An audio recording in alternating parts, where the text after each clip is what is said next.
నుంచి వచ్చినటువంటి అమ్మాయి తను అత్యుత్సాహంతో ఆమె చేసిన పనికి ప్రభుత్వం అనడానికి సిగ్గనిపించట్లే మీకు? ప్రభుత్వం చేసిందా? మీరు ఎంతో మంది సినిమా యాక్టర్లతోటి ఆ యాక్టర్లు ఈ యాక్టర్లు ఈ వెంకలు ఆ వెంకలు ఆ వంకలు ఈ వెంకలతోటి వాళ్ళ కోసం హైదరాబాద్ నంతా ఏదోదో చేసినప్పుడు గుర్తుకు రాలే మీకు తెలంగాణ ఆత్మగౌరవం? ఈరోజు తప్పుడు మాటలు బంద్ చేయండి. ప్రజలు ఎవరు కూడా ఊరుకోరు. కాబట్టి సవితమ్మ అబద్దాలకు అంబాసిడర్ గా మారకు. తెలంగాణ ప్రభుత్వం ఎవరి కాళ్ళు కడిగడానికి సిద్ధంగా లేదు. మీలాంటి వాళ్ళు, మీ నాయకులు లాంటి వాళ్ళు తెలంగాణ ప్రజలను అణిచిపెట్టి కాళ్ళు గడిగించుకునే చరిత్ర, కాళ్ళు మొక్కించుకునే చరిత్ర ఆ కుటుంబాలది, ఆ నాయకులది, ఆ దొరతనాంది, ఆ దురహంకారంది. ఆ దురహంకారానికి వ్యతిరేకంగానే ఈ తెలంగాణ సమాజం తిరుగుబాటు జెండాను ఎగిరేసింది.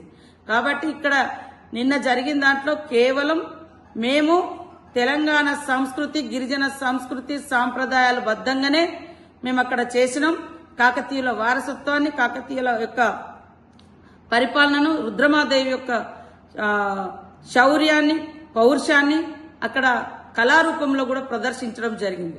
సక్సెస్ అయినందుకు మరి ఓర్వలేక రకరకాల కామెంట్ చేస్తారు. అధికారం పోయిన తర్వాత ప్రజలు గుర్తుకొస్తారు. అధికారం పోయిన తర్వాత నీకు ఆత్మగౌరవం గుర్తుకొస్తుంది.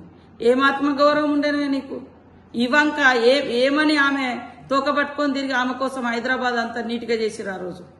కాబట్టి ఇవాళ అబద్దాలకు అంబాసిడర్ గా మారే సవితమ్మ, అదేవిధంగా బీఆర్ఎస్ నాయకులు తప్పుడు ప్రచారం చేసుకోకండి.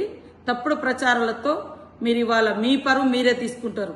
32 మళ్ళీ చెప్తున్నా, 33 మందిలో ఒక అమ్మాయి, ఆమె కూడా ఆ ఈవెంట్ మేనేజ్మెంట్ నుంచి వచ్చినటువంటి అమ్మాయి, ఆమె అత్యుత్సాహంగా చేసింది తప్ప ప్రభుత్వం ఎక్కడా చేయలేదు.